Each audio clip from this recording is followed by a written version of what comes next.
पिछले लेक्चर में हमने स्टडी किया था कॉमन टर्मिनोलॉजी इन मेडिसिन, उसकी फार्माकोलॉजिकल ग्लोसरी। अब उसे ही हम कंटिन्यू करेंगे। लास्ट जो टर्म थी वो थी हमारी कोमा, जिसका मीनिंग था डीप स्लीप। नेक्स्ट हम कंटिन्यू करेंगे किरोसिस। किरोसिस क्या है? जब लीवर है जो वो किसी भी प्रॉब्लम के कारण, किसी भी कॉज के कारण वो प्रॉपरली डैमेज हो जाता है, प्रॉपर काम नहीं करता लीवर, उसके जो सेल्स हैं वो डेड हो जाते हैं, ठीक है, उनकी जो वर्किंग है वो नहीं कर पाते, उसे हम बोलते हैं क्रियोसिस। इसे हम क्रियोसिस इन ऑफ लीवर बोलते हैं, क्रियोसिस लीवर। जब जो लीवर सेल्स हैं वो प्रॉपर काम नहीं करते, ठीक है, वर्किंग नहीं करते, उस टाइम क्या है, हमारी जो है बॉडी में पानी है, जो वाटर है वो बढ़ने लग जाता है और हमारा जो स्टमक है वो ज़्यादा फूलने लग जाता है। ये मोस्टली किन केसेस में होती है? जो अल्कोहल लेते हैं पर्सन, जो पर्सन बहुत ज़्यादा एक्सेस अमाउंट में अल्कोहल लेते हैं, ड्रिंक करते हैं, उनको जो लीवर की डिजीज जल्दी होती है। जो स्मोकिंग करते हैं उनको क्या, लीवर उनका जो प्रॉपर काम नहीं कर पाता, ठीक है, उसके जो सेल्स हैं वो धीरे धीरे अपना वर्किंग नहीं कर पाते प्रॉपरली, वो डेड होने लग जाते हैं। उस टर्म को हम बोलते हैं क्रियोसिस ऑफ लीवर। नेक्स्ट है क्रिस्टल यूरिया। अब क्रिस्टल यूरिया के जब यूरिन में क्लाउडी अपीयरेंस आने लग जाए या फिर उसमें जो है क्रिस्टल्स आने लग जाए, उसे हम बोलते हैं क्रिस्टल यूरिया। अब क्रिस्टल यूरिया यूरिन में आ रहे हैं, वो हमें कैसे पता चलेगा? वो उसके लिए होता है यूरिन टेस्ट। यूरिन टेस्ट होता है जिससे हमें पता चलता है कि जो हमारा यूरिन है उसमें क्रिस्टल्स प्रेजेंट है, उस टर्म को बोल देंगे क्रिस्टल यूरिन। साइनोसिस क्या है? जब हमारी बॉडी में ऑक्सीजन लैक हो जाती है,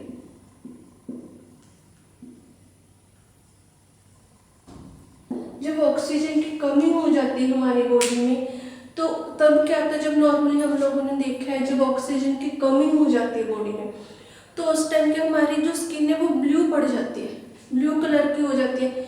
वो हमें कैसे पता चलता है स्किन ब्लू होगी? उसकी नेल से, ठीक है, ऑब्जर्व हम कैसे करेंगे? नेल देखेंगे, लिप्स देखेंगे और स्किन, इन तीनों का कलर क्या है, वो ब्लू कलर हो जाएगा। तब हमें पता चलता है कि जो पर्सन है उसको साइनोसिस है, या उसकी जो बॉडी में वो ऑक्सीजन की कमी है। नेक्स्ट है डायबिटीज इंसिपिडस। जो डायबिटीज इंसिपिडस है, इसके लिए हम एक हार्मोन होता है एंटी डायरेटिक हार्मोन,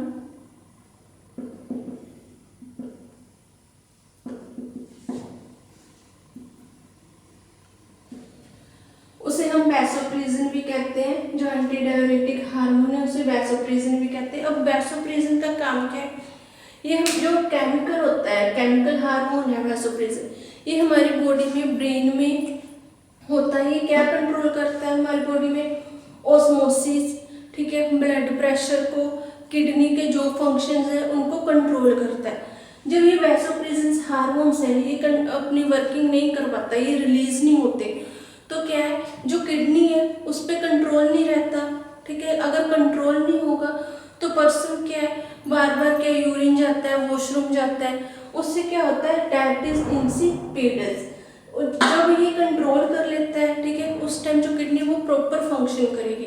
जो वैसोप्रेसिन जो केमिकल है वो कंट्रोल नहीं कर पाता अपने जो भी उसके फंक्शंस हैं, किडनी के फंक्शंस को, ब्लड प्रेशर को या फिर ऑस्मोसिस को, तो उस टाइम हमें हो जाता है डायबिटीज इंसिपिडेंस। आपने कई बार जैसे घरों में हमने नोट किया, जो ओल्ड पर्सन होते हैं उनमें क्या होता है, कई बार वो दिन में बहुत बार वॉशरूम जाते हैं, जैसे एक एक दो दो मिनट के बाद जाते हैं, उनमें क्या होता है, वैसोप्रेसिन की प्रॉब्लम हो जाती है, वो अपनी जो फंक्शंस हैं उनको प्रॉपरली ऑपरेट नहीं कर पाता। नेक्स्ट है हमारी टर्म डायबिटीज मेलिटस। अब जो डायबिटीज मेलिटस है इसमें क्या होता है, जो शुगर लेवल है increase, sugar level in blood. अब जैसे कार्बोहाइड्रेट्स है हम लोग लेते हैं, उनमें क्या होती है, शुगर ज़्यादा होता है, तो हमारी जो ब्लड है, बॉडी है, उसमें जो शुगर है उसका लेवल, ब्लड में शुगर लेवल इंक्रीज हो जाता है, और वो जो शुगर है वो पास हो जाती है यूरिन से, पासिस थ्रू यूरिन। यूरिन से पास हो जाती है, ठीक है। तो अब हमें पता चलता है डायबिटीज मेलाइटस का। अब जब शुगर हमारी बॉडी में ज़्यादा होगी तो उससे क्या होता है, जो इंसुलिन है वो प्रॉपर वर्किंग नहीं करेगी, उसकी डेफिशिएंसी हो जाती है अपनी बॉडी में, तो हमें डायबिटीज मेलाइटस हो जाता है। उसके बाद डिसफंक्शन। डिसफंक्शन क्या है, जब हमारा बॉडी में प्रॉपर ऑर्गन्स और जो बॉडी के पार्ट्स हैं वो प्रॉपर वर्किंग नहीं कर पाते, उसे हम बोलते हैं डिसफंक्शन। अब नॉर्मैलिटीज या फिर abnormal functioning of organ,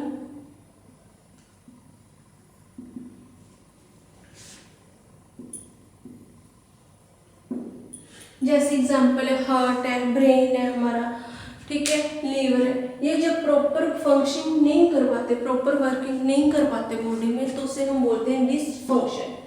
dysmenorrhoea क्या होता है, पेनफुल मेंस्ट्रुएशन।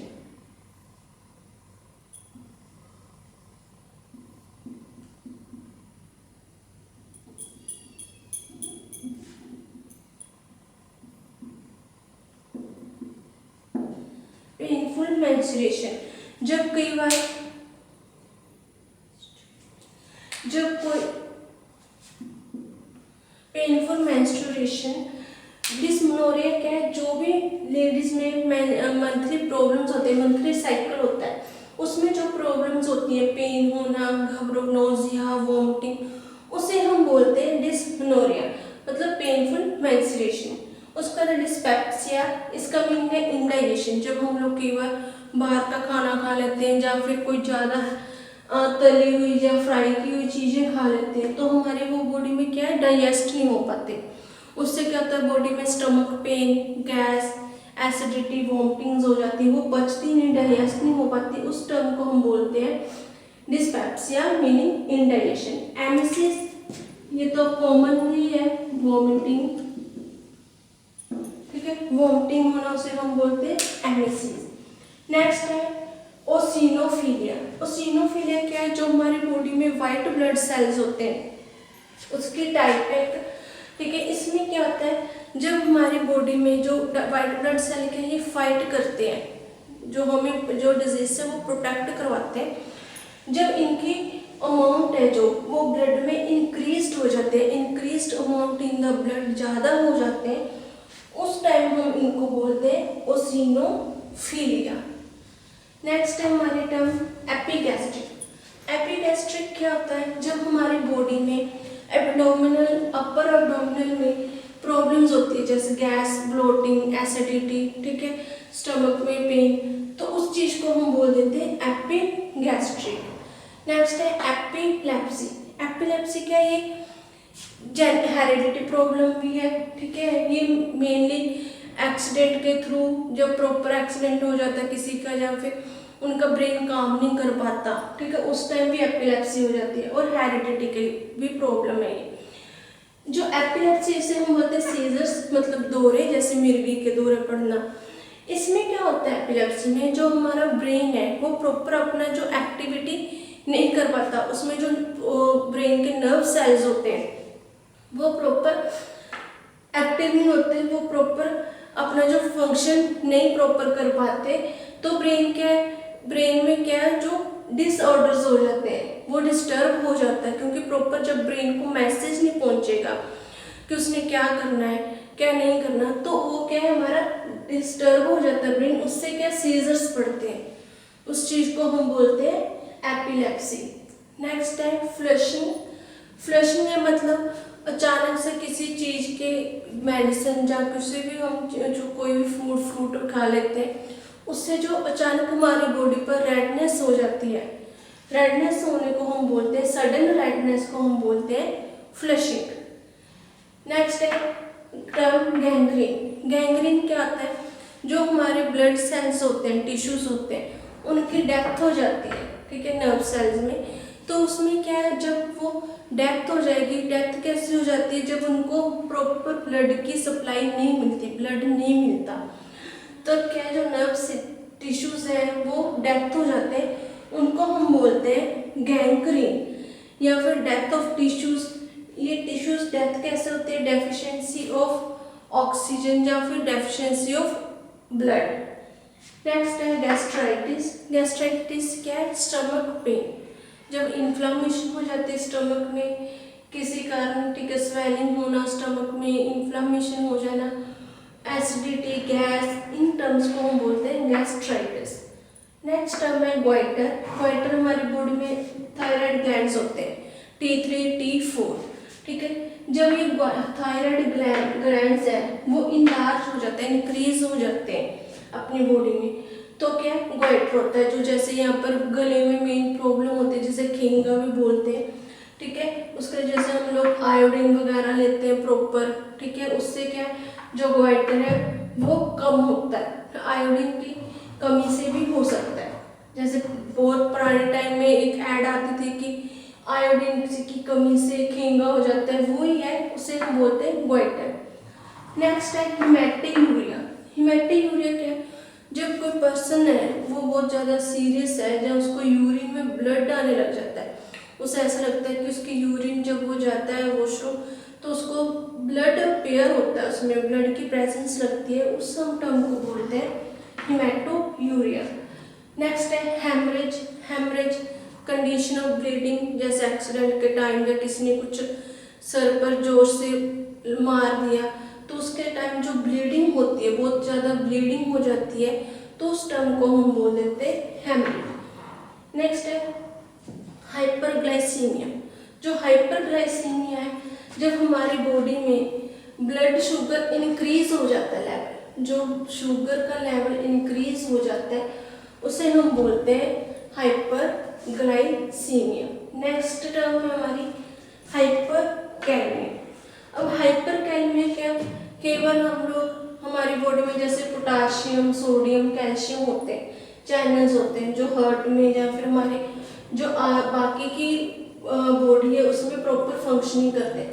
अब इनमें से अगर कोई भी फंक्शन है, जो कंपोनेंट है, इंक्रीज हो जाता है ब्लड में, तो उसको की भी एक डिजीज हो जाती है। जैसे अब हाइपरकैलमिया है, हमारी बॉडी में अगर ब्लड में पोटाशियम इंक्रीज हो जाएगा, अगर हमें 3 या 4 पॉइंट चाहिए तो ये बढ़कर ज़्यादा हो जाएगा 10-12 ml ग्राम तक, तो वो क्या हमारे हाइपरकैलमिया, पोटाशियम की प्रॉब्लम, डिजीज हो जाएगी, जिससे हमारे जो प्रॉपर है वर्किंग है वो बॉडी की वो डिस्टर्ब हो जाती है, ठीक।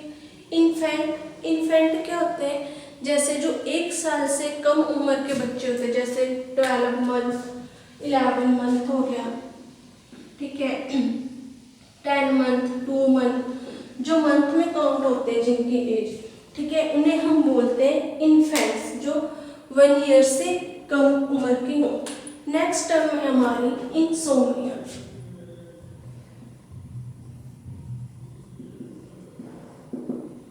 इंसोम्निया क्या होता है, जब हमें प्रॉपर नींद नहीं आती, या हमारे जो कंडीशन हो जाती है कि हम प्रॉपर सो नहीं पाते, नींद अपनी पूरी ले नहीं पाते, उस टर्म को हम बोलते हैं इंसोम्निया। इंसोम्निया क्यों होता है, क्योंकि स्ट्रेस के कारण, ठीक है, डिप्रेशन के कारण,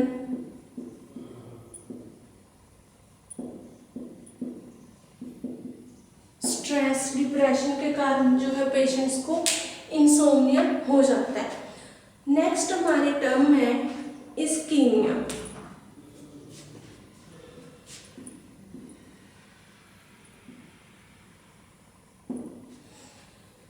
इस्कीमिया क्या है, जब हमारी बॉडी है जो उसमें ब्लड जो है उसकी कमी हो जाती है, ब्लड कम हो जाता है, रिड्यूस सप्लाई हो जाती है, जो रिड्यूस्ड ब्लड सप्लाई,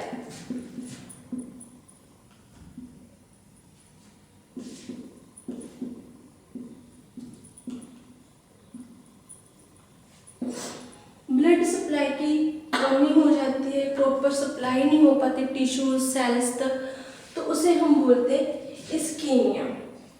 नेक्स्ट है जॉन्डिस। जॉन्डिस तो नॉर्मल जैसे टर्म है जो हमारे डेली लाइफ में यूज होती है, जिसे हम बोलते हैं पीलिया।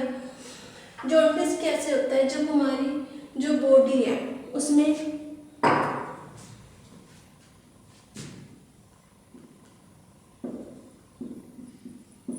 जो बॉडी है उसमें क्या है, लीवर जो डिजीज होती है ये जॉन्डिस, इसमें क्या होता है जो बिलिरुबिन जो हमारे कंपोनेंट है वो इंक्रीज हो जाता है,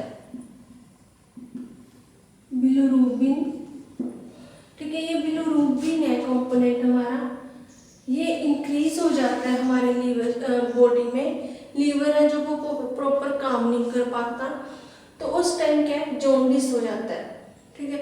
जैसे जॉन्डिस में हम लोग आईज में येलो कलर की हो जाती है, स्किन येलो कलर की होने लग जाती है, नेल येलो कलर के होने लग जाते हैं, तो उस चीज को हम बोलते हैं जॉन्डिस। जॉन्डिस की नेक्स्ट टर्म है हमारी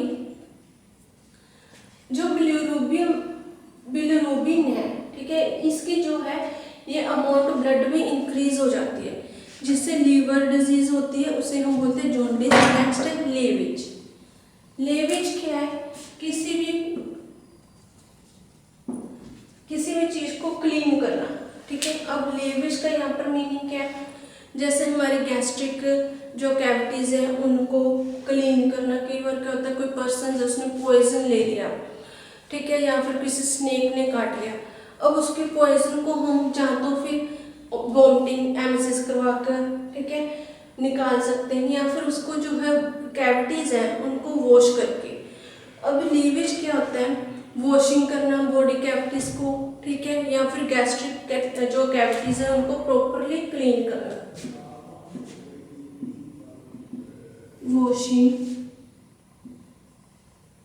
गैस्ट्रिक और बॉडी कैविटी। अब जो हमारी ब्लड बॉडी है उसमें जो भी कैविटीज है, गैस्ट्रिक है, जो बॉडी कैविटीज है, उनको प्रॉपरली वॉश करना, ठीक है, वॉश करके जो पॉइजन है या जो भी हमारा इसमें सब्सटेंस है जिसे हमने रिमूव करना बॉडी में से, उसे हम बाहर निकाल देते हैं। ये क्या है हमारा लेविज। लेविज के बाद है लग्जेटिव। लग्जेटिव क्या होते हैं, स्टूल सॉफ्टनर।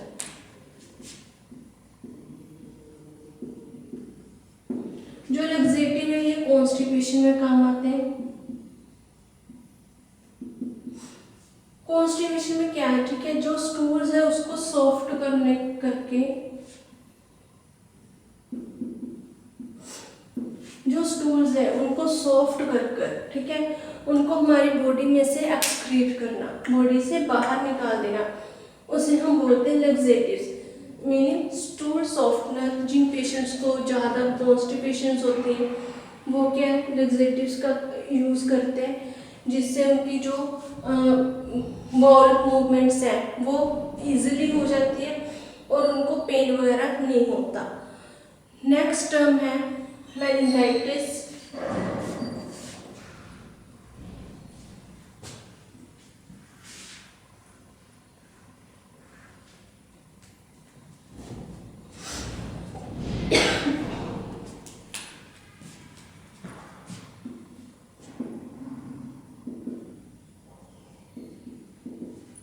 अब मेनिंजाइटिस इसे हम कॉमनली जो नॉर्मल लैंग्वेज में भी बोल देते हैं दिमागी बुखार, ठीक है, जो फीवर ब्रेन को चढ़ जाता है, ठीक है, उसे हम बोलते हैं मेनिंजाइटिस। अब ये कैसे होता है, जो बैक्टीरिया है वो क्या करता है अपनी बॉडी में जब एंटर करता है वो ब्लड के थ्रू, ब्लड सप्लाई के थ्रू, जो ब्लड स्ट्रीम के थ्रू वो बॉडी के हमारे ब्रेन तक पहुंच जाता है, ठीक है, वहाँ पर वो बैक्टीरियल इन्फेक्शन जनरेट करता है। जो बैक्टीरियल इन्फेक्शन है वो बढ़ जाता है जब, तो उसे हम बोलते हैं मेनिंजाइटिस, मतलब फीवर, ब्रेन फीवर या दिमागी बुखार हम उससे बोलते हैं। इसमें क्या इन्फेक्शन ज़्यादा हो जाती है अपनी जो ब्रेन है उसके कारण जो पेशेंट्स है कई बार वो उसे पता नहीं चलता कि वो क्या बोल रहा है, वो क्या कर रहा है, ठीक है, उसका अपने जो है कंट्रोल नहीं रहता। उसके बाद नेक्स्ट है हमारे टर्म है जो मेनोपॉज। अब ये मेनोपॉज है जो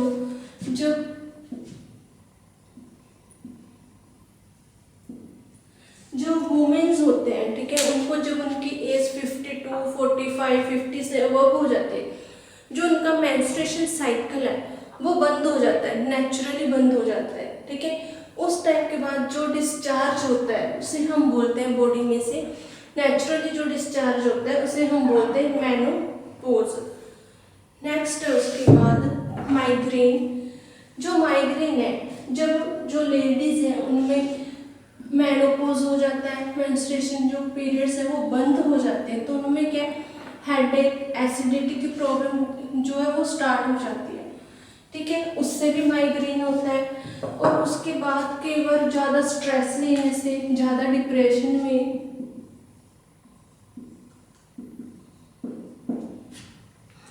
ज़्यादा स्ट्रेस लेने से जो डिप्रेशन में ज़्यादा रहते हैं पेशेंट्स, उनको भी माइग्रेन होता है।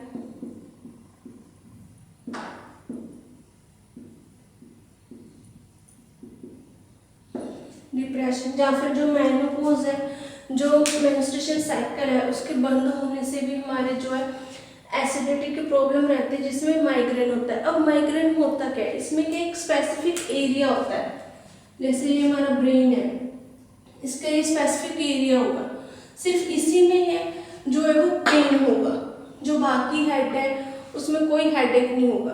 एक स्पेसिफिक एरिया होता है जिसमें पर्सन के पेन होता है, उस चीज को हम बोलते हैं माइग्रेन।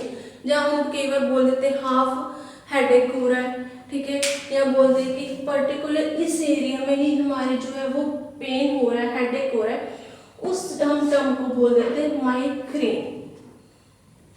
उसके बाद नेक्स्ट टर्म है नेक्रोसिस। नेक्रोसिस क्या होता है, जब हम लोग कोई भी ड्रग लेते हैं, नारकोटिक ड्रग लेते हैं, उसके बाद जो अनकॉन्शियसनेस होती है उसे हम बोलते हैं नेक्रोसिस।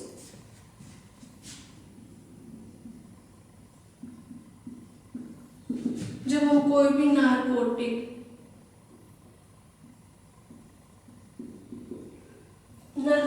ड्रग का यूज करते हैं, ठीक है, सेडेटिव, ट्रैंक्विलाइजर्स या फिर जो भी नींद की मेडिसिन का हम यूज करते हैं, उसके बाद जो अनकॉन्शियसनेस रहती है, ना तो बंदा कॉन्शियस होता है, ना वो बीच विचार में से कुछ नहीं पता होता कि वो क्या हो रहा है, उस जो है कंडीशन को हम बोलते हैं नेक्रोसिस।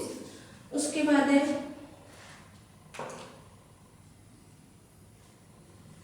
ऑस्टियोमिलाइटिस। इसमें क्या होता है, जो ऑस्टियोमिलाइटिस है इसमें इन्फ्लेमेशन हो जाती है हमारी जो है बोन्स में, जहाँ बोन मैरो में।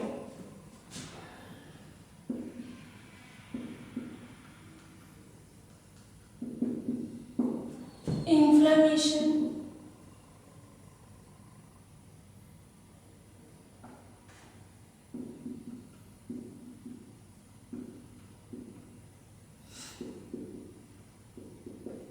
इन बोन, ठीक है, या बोन में।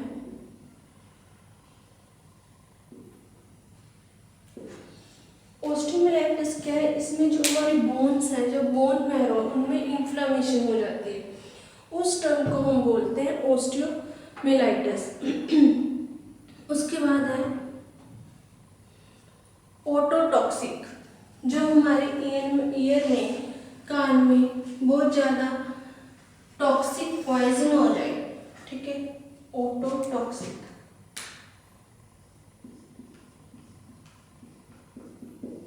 जब हमारे ईयर में जो कान है उसमें बहुत ज़्यादा टॉक्सिक एक्शन होने लग जाता है, ठीक है, कई बार हम लोग जो है ईयर क्लीन नहीं करवाते, वैक्स नहीं रिमूव करवाते, उसमें क्या पेन होने लग जाता है, टॉक्सिक एक्शन हो जाता है, तो उसे हम टर्म को बोलते हैं ओटोटॉक्सिक। उसके बाद नेक्स्ट है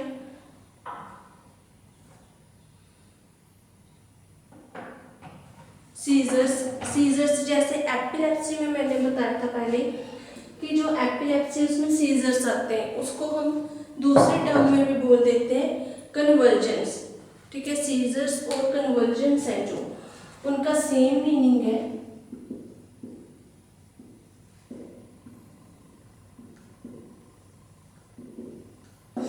जब हमारे जो बॉडी है, जो ब्रेन है, वो प्रॉपर काम फंक्शन नहीं करता, उसमें अबनॉर्मैलिटीज आ जाती हैं, तो हमें क्या सीजर्स होते हैं, ठीक है, दौरे पड़ते हैं, उसको हम बोल देते हैं कन्वर्जेंस। मतलब दोनों का मीनिंग है सेम है, दौरे पड़ना। इस एपिलेप्सी वाले टर्म में ये यूज होता है। उसके बाद है रिनाइटिस। रिनाइटिस क्या है? जो हमारी नेसल म्यूकस मेम्ब्रेन्स है उनमें इन्फेक्शन हो जाता है।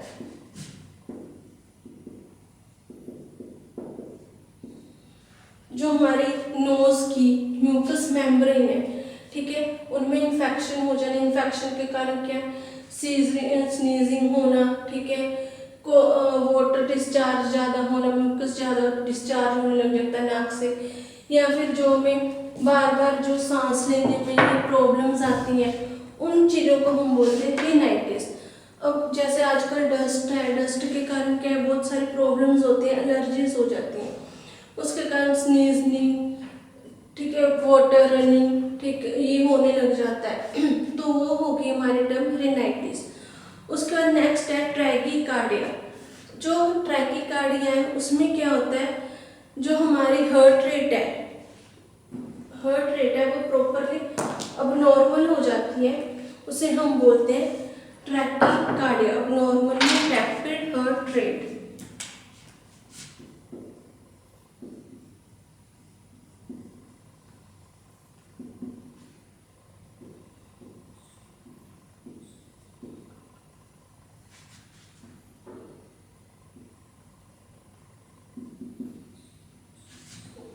अब नॉर्मल रैपिड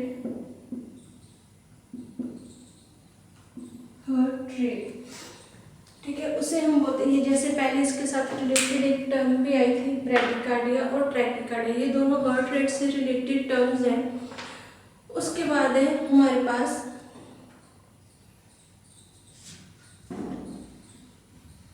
पायरेक्सिया। पायरेक्सिया क्या होता है? जब हमारी बॉडी में टेम्परेचर बॉडी का इंक्रीज हो जाता है तो उस टर्म को हम बोलते हैं पायरेक्सिया। जैसे कि एक बार फीवर हो जाता है, फीवर में क्या होता है? हमारी बॉडी का जो टेम्परेचर है वो इंक्रीज हो जाता है, तो उस चीज़ को हम बोल देते हैं पायरेक्सिया। उसके बाद है रूमेनाइटिक। रूमेनाइटिक में क्या है? जो हमारे डिजीज़ है, कंडक्टिव टिश्यूज होते हैं, वो उसमें पेन होने लग जाता है, स्टिफनेस होने लग जाती है, ठीक है, या फिर उसमें जो है प्रॉब्लम्स होने लग जाती हैं, स्वेलिंग हो जाती है जॉइंट्स में, रूमेटिज्म में, उस टर्म को हम बोलते हैं रूमेटिक। मतलब इन्फ्लेमेशन हो जाती है जो जॉइंट्स में, स्वेलिंग होना, ठीक है, ये नॉर्मली टर्म है जो हमारे पास आजकल हमारे डेली लाइफ में जो है वो यूज नॉर्मल डिजीज है या टर्म है जो यूज होती है। नेक्स्ट है एनोरेक्सिया।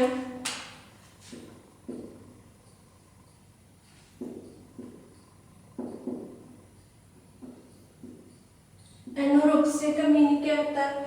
जैसे लॉस ऑफ एपेटाइट, जब कई बार पर्सन है उनको भूख नहीं लगती, ठीक है, प्रॉपर वो खाते नहीं है किसी डिजीज के कारण या कोई स्ट्रेस डिप्रेशन के कारण, जब उनमें कोई लॉस ऑफ एपेटाइट, भूख लगना कम हो जाता है, तो उस हम टर्म को बोलते हैं एनोरेक्सिया। जो ये टर्म्स हैं इनमें से ये पेपर में 5 या 10 टर्म्स जो हैं वो हमेशा एग्जाम में आती हैं। आप लोगों को ये टर्म्स हैं जो वो अच्छे से याद करनी है। नेक्स्ट इसके बाद टर्म है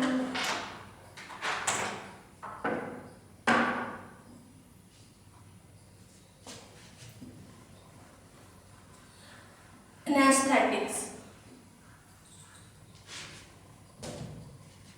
एनेस्थीसिया,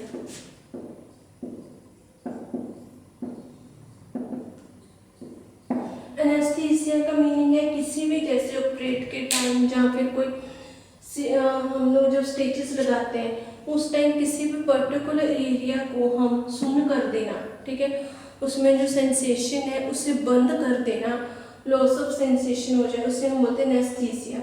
इससे क्या होता है? पेशेंट को पता नहीं चलता कि उसके कहाँ पर किस एरिया पे जो भी वो डॉक्टर से ऑपरेट कर रहे हैं, जहाँ स्टिचेस लगा रहे हैं, ठीक है, उस जो पेशेंट है उसे कुछ नहीं पता चलता, उसका जो पर्टिकुलर एरिया है वो सारा सुन्न हो जाता है, उसमें लॉस ऑफ सेंसेशंस हैं जो वो बंद हो जाती हैं। इसमें जनरल एनेस्थीसिया होता है, ठीक है, जैसे जो पर्टिकुलर वो हमारे